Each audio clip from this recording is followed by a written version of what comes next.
Whoa. Whoa, whoa. Whoa, whoa, whoa.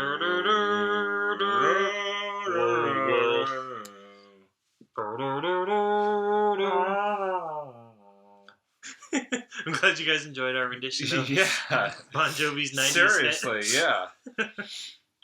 I hope you all had a great time. Thanks for coming out. Actually, that's the episode for today, so folks, we'll see you. All right, bye. All right, bye, Kyle. Bye, Robbie. Yeah. We'll see you tomorrow. Okay. I'm actually still going to sit here.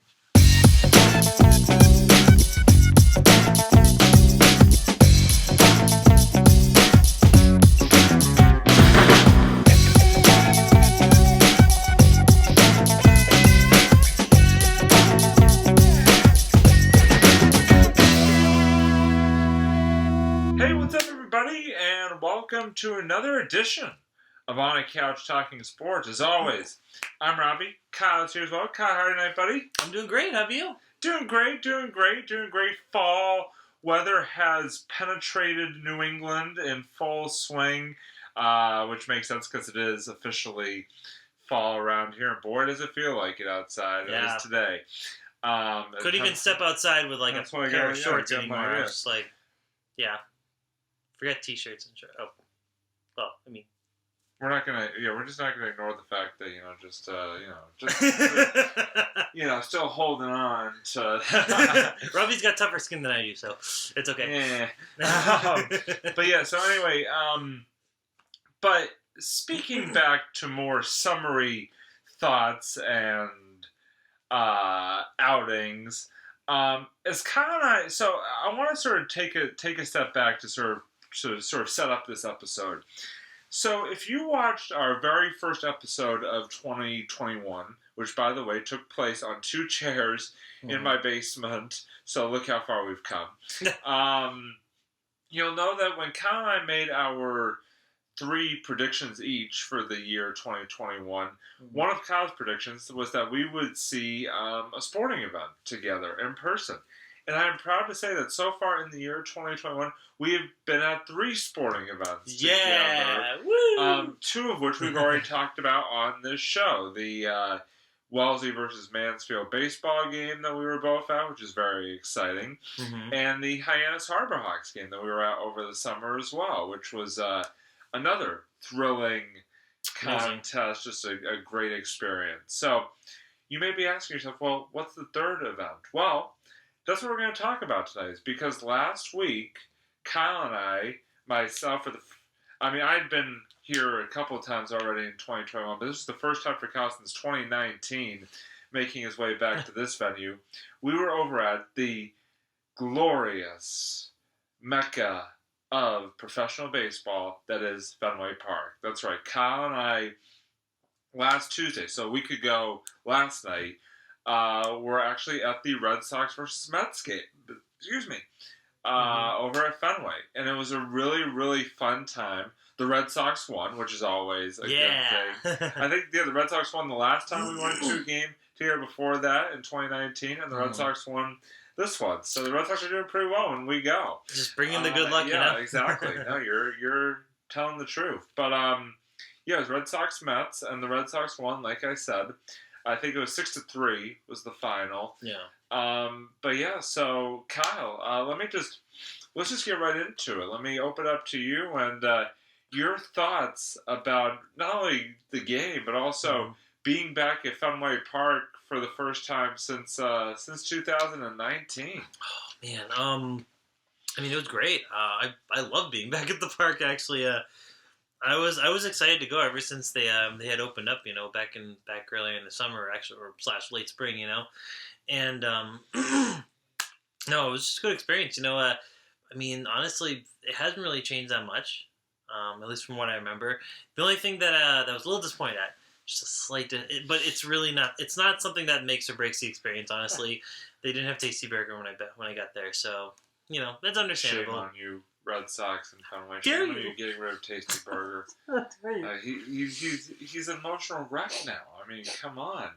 He was so depressed that he literally curled up into a little ball in his seat and just cried the entire game. True story. No, that's not a true story. No, I just got Dells, and it was all good. So yeah, I think the Dells made up for it. Yeah, Yeah, and that was I was so happy when I found the stand there. It was still there. I was like, yes, you guys didn't move. So Shout out Dallas. such good frozen lemonade, by the way. If you haven't tried it, it's the best. And even the watermelon variety of frozen lemonade is just like so good. But no, aside from the food and everything, it was just great being back. I loved it, and I loved seeing the crowd, just seeing how people interact with each other, and just I think for me, one of the things that sold the show from that game, aside from being able to actually watch the game live and everything, watch all the players back at it, was the fan interaction. I love the Boston fans are always a fun bunch. It's just I just love hearing like all their insults and everything, and just everything hearing what they have to say. Yeah, all that good stuff. Yeah, them doing the wave every now and then. They still got the wave going, and just the classic Boston stuff. They got Sweet Caroline, all that stuff that you know and love. It's still there, still going on. But when you mix it in with the Mets fans. And there were a lot of Mets fans, by the way, folks. Like you're like, yeah. I'm not even joking when I say, there were a lot of Mets fans. Yeah, it was a surprisingly big turnout for them, and it was to the point where they literally took up like an entire section of the park. But yeah, so like I said, that was just a crazy. I mean. What else can you say? I mean, there were literally. I looked it up. It was literally an entire Mets like this fan group of Mets fans that literally all traveled to the game and just they were going back and forth with Sox fans all game. They were doing their respective chants and stuff like that. And you're right, Kyle. I mean, it really added to the funness of the experience. It's like on one hand you're watching the game, and the other hand you're just keeping an eye on the Mets and Red Sox fans just for the interactions, the entertainment of the interactions. So it was, like I said, it was really, really wild. I just one of my favorite things that they did too was, because they're the New York team, and they also have the mutual hatred towards another certain New York team. I love when they just started shouting "Yankees suck," and then the Red Sox fans just looking over, they're like, Yankees suck. It was a combo chant, It was something that all Boston and Met fans alike can agree on. Yeah. So it was perfect. It really was. Hats off, Mets fans. That was the one time where I was like, we're with you. Yeah, you guys are cool. We love you guys. For that one moment. Oh man! But that was great. It was a great. You're absolutely right, Kyle. It was a great experience, a great fan experience. The only negative for me, and Kyle will attest to this, is that I did have to stand in a very long concession line. That literally I got this is how long it took, folks. I got in the concession line in the top of the fourth inning, the start of the top of the fourth inning. I did not get my food and get out of the concession line, get done with the concession line until the end of the top of the fifth, or actually the bottom of the fifth. I think it may have been the bottom of the fifth by the time I made it. So literally, I basically stood for almost two whole innings in a concession line. I was like, really? How? What? Make your concession lines faster, Fenway. If everybody from Fenway is watching this, make your concession lines faster. That's just ridiculous. I was literally sitting there. I'm like, should I call the rescue team to go get Robbie? Yeah. AP put a little APB out on me. Yeah. What? Have you seen this man? Who? Yeah. He may be missing. So I was that was something. Oh man. But yeah, no, it was a good time. It was a great time. Great night. So great time, great people, and yeah. I mean, anything else you want to add about the experience? They won, so that was always exciting. Yeah. Yeah. It was great seeing them play really well. I know they've had. I know we were talking about this earlier, and they've had kind of an up and down season, but. It's always great to see them win. So couldn't agree more. No, it was a lot of fun. It was great weather for a ball game, and like I said, just being in Fenway, Mm-hmm. there's nothing like it. Just yeah, just is such a fun.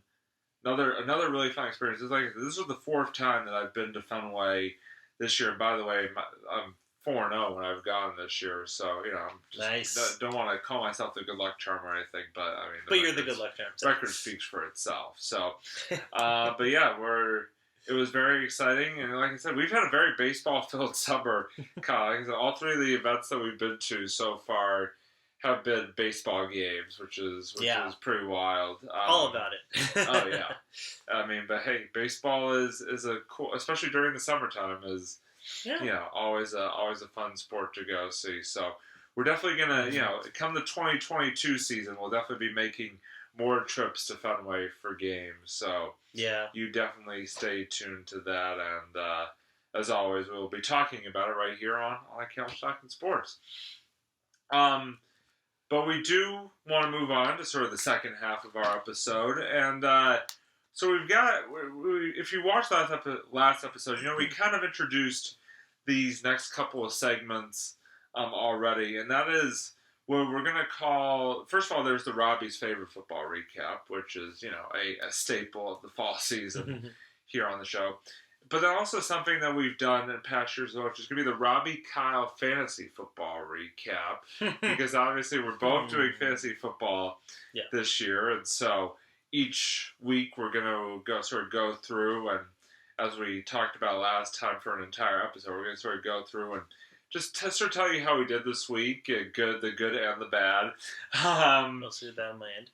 And then obviously, after all those are done, we will have another edition of the Sue's Reviews. So that's sort of where we're headed here. So let's start off with the get out of the way here, the Robbie Kyle Fantasy Football Recap. And Kyle, sort of to get you out of your pain and suffering for this week, I'll let you sort of recap your fantasy football week that was first. Well, I had a match.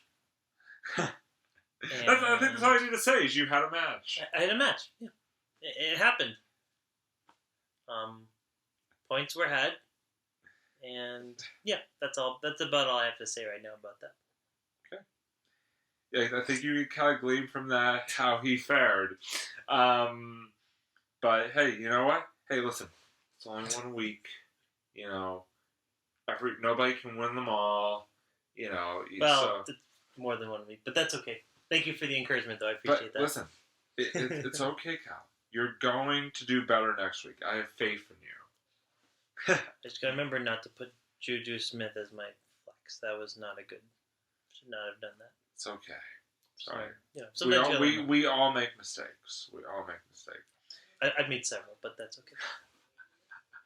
I'm trying to help you out here. You're just completely burying yourself. But hey, listen. The good news is that, and for both of my fantasy teams this week, both got victories. There you go. Which was very exciting. Yeah, my ESPN team, which I don't really have on my phone, so that's why I only kind of briefly recap my ESPN team. They got their, was it my second? Yeah, it was my second win in a row. Yeah, because I lost my first week. So now I'm 2-1. So I was very happy to get a win, sort of bumping up in those standings. And in my Yahoo League, I also got a win to go to 2-1. So I'm 2-1 in both my leagues. So I'm very excited about that. In my Yahoo League, I won 152.64 to 100.55. And I got a huge performance. I got to give a shout out to Josh Allen, quarterback of the Buffalo Bills, because he put up 38 points for me in the winning effort on Sunday. So thank you very much, Josh Allen. I am much indebted to you. Also, DK Metcalf, big shout out to you. Put up 22 points in your game. He's good. And then Justin Tucker, Baltimore's kicker, who, by the way, nailed a 66-yard field goal in his game on Sunday, gave me 18 points. And finally, the Cleveland defense, 24 points in the winning effort. Balling out. Just a bunch of my guys were just balling this week. So very, very happy about that. Nice. So yeah, like I said, 2-1 both my leagues, and hoping for more this coming week. So we'll see. There you go. But that sort of segues perfectly into the Robbie's favorite football recap for this week. And it was a little bit of a mixed bag this week for my favorite teams. Wellesley High School got back on the winning side this week. Nice victory over Walpole, who, as Kyle knows, is never an easy thing. Wow, they beat Walpole? They did in Walpole. Whoa! Yeah, there you go. Sticking it right to them. They went to Walpole and knocked off Walpole. So big shout out to the Raiders, who are now 2-1 on the season, and they've got another tough conference test that they travel to Newton North this week.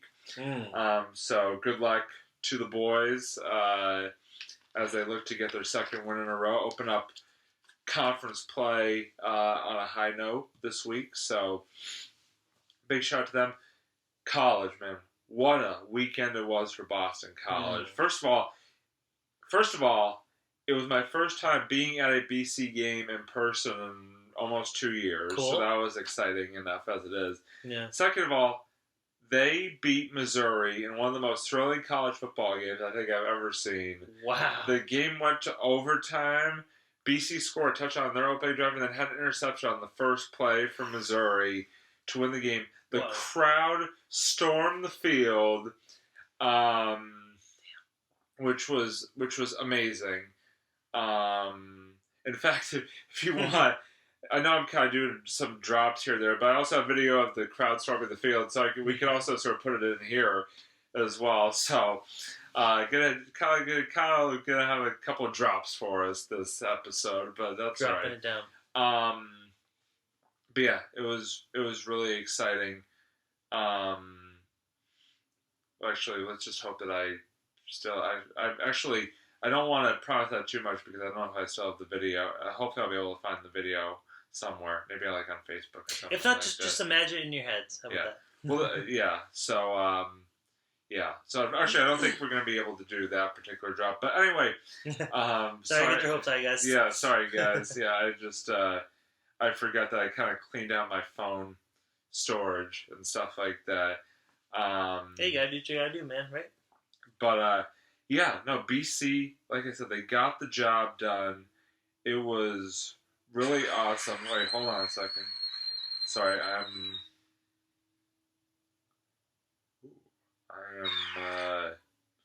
don't know what I'm doing. Anyway, I might be able to. We'll see. Probably not. We'll figure it out. Yeah, forget it. Just forget it. I just completely took us on a loop for nothing. But yeah, so what was I going to say? Oh yeah, BC won, and that was really, really cool. To be back in Alumni Stadium and to see a victory, again against Missouri, who's a tough team from a tough conference, the SEC, which is like the top football conference in the country.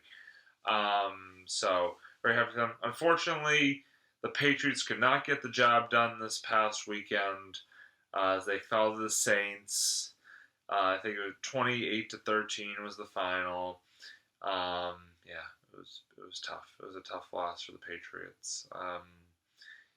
And it only gets tougher because this coming week. Oh, by the way, BC is at Clemson this coming week.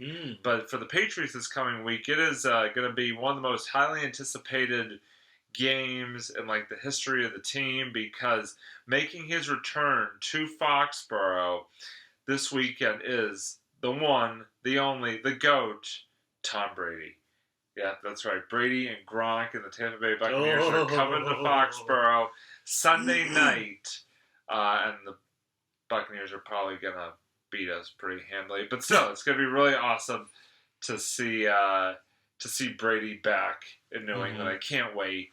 And we'll definitely... Oh, hello. There you go. That was weird. We'll go dark. But we'll definitely be touching upon that in the next episode of On a Couch. And so now... that I completely blew my way through that for my particular segment. I am now going to toss it over to Kyle for another edition of the Sue's Reviews. Kyle, what do you got for us? All right, so I had the opportunity because maybe it's because I have too much time. I don't know. I was able to beat the Zelda game I played, Zelda Skyward Sword, the HD version for Nintendo Switch. Now, for those of you that had seen my last review, I actually did. I did like a midway review about several episodes ago, and I wanted to kind of close it all off and kind of tell you guys what my final thoughts were about the game. So, if you if you want to know more about my thoughts about the game, like my initial thoughts, then just go back to the episode. I feel bad. I wish I knew what episode it was. I should have actually prepared that a little better. But so overall, I enjoyed the game. It's it's not my favorite Zelda game. It's not a bad game. It's still a great game. To me, any Zelda game is a fantastic game. Um, I think the thing that kind of hampered this game a little bit. So Zelda is known for, there's a lot of exploration. You pretty much every Zelda game you take control of the character Link, and he has to go on some adventure to save the Princess Zelda, who gets captured or I don't know overtaken by evil kind of deal. Um, so I will say I did love the story. I thought this was definitely one of the better stories in the franchise.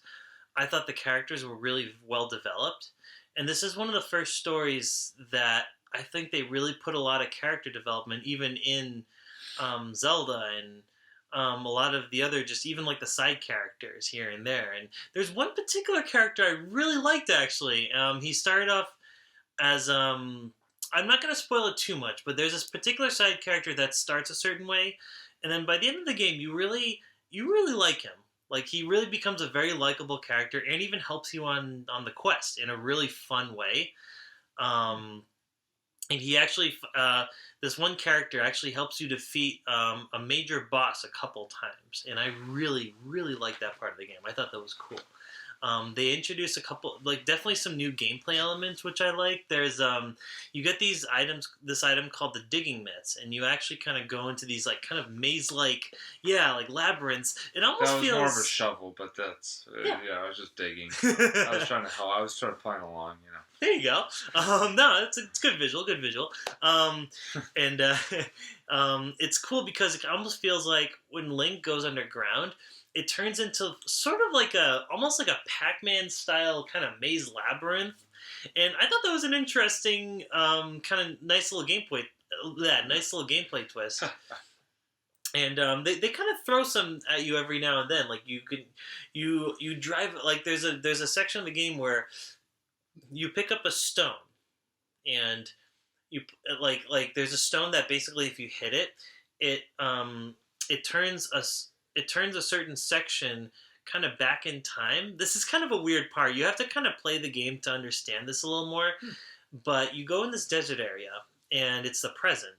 And what happens is you hit the stone, and the stone emits this kind of light that whatever the light touches, it like sends whatever object it's near to its past form, kind of like. So the land around you becomes like sort of the past. So you go in this desert, and you have this like really cool boat section. You're thinking, okay, how am I going to row this boat across all this sand?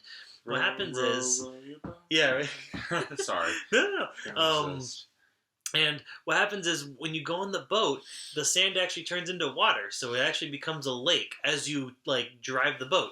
Like you see desert, but with that stone on the boat, it slowly turns it into a lake. And I thought that was really cool. And like they had a lot of really interesting gameplay elements like that.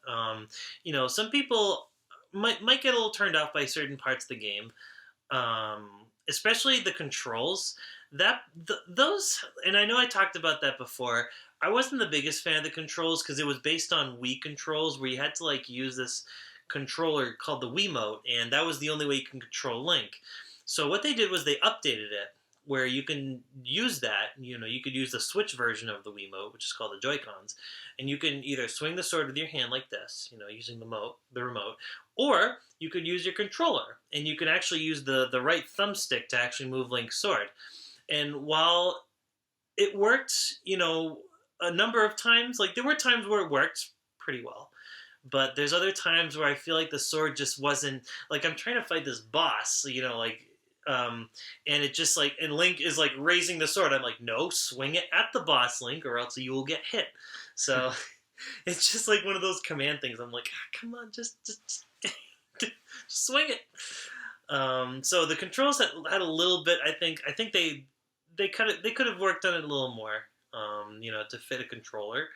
I would have liked it even if they just kept it to like the button, just like giving it to one button, making him swing the sword like in the old games. But it's whatever. It's they couldn't really. It would have been tricky. But other than that, it was a good game.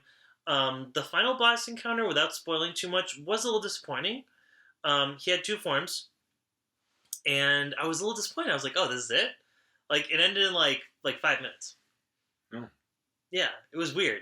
It was just kind of all over the place, and it didn't feel as epic as some of the other games, like Twilight Princess or Ocarina of Time, for example. It was just kind of like this boss is like, okay, you're gonna fight me. Oh, now there's lightning, and now you're done. I was like, okay, that's really short. So short, sweet, to the point. I guess. Yeah. It was just sounds weird. like anticlimactic is what it sounds like. Oh, it was very anticlimactic. Yeah, nailed that. It was just, but for the most part, I gotta say the bosses were very clever. And there's even one boss where you get to you have to escape this sinking ship, like a pirate ship. Ooh. And the entire level is in the pirate ship. It's cool. It's different. Usually in Zelda, your traditional level is like a temple or some kind of labyrinth or something like that. But in this case, no, it's like, no, we're gonna just throw the entire level on a big giant pirate ship. And I was like, that's pretty cool. Nice. Hey, sounds good to me, I think. Yeah, no, it's great. It was I loved it, and so yeah, it's like I said, not my favorite Zelda game. They could have worked on the controls and a couple other things, but honestly, you know what? If you're a Zelda fan, you're gonna enjoy it. The story's great. The graphics are amazing. The HD transfer is phenomenal, and it's just a very fun game. So if you're looking for a good Switch game, Skyward Sword. There HD. you go. Boom. You should take it from him. So thank you, Kyle, as always, for that lovely review. Always appreciate it. Okay. So that does it for this week's edition of On a Couch Talking Sports. Thanks as always for tuning in, everybody, and as always, like and subscribe to our channel. We appreciate it. Definitely feel free to check out our other shows, as well as the Sports Splits with our pal Doug and I. And, of course, Marvel at the Movies with Kyle and Doug. Some great content being pushed out by both shows these days. So, very excited for all three of the shows, what is to come and what already has happened. So, until next time, that's Kyle. I'm Robbie. This is a couch. And we will see you next time here on A Couch Talking Sports. Bye, everybody.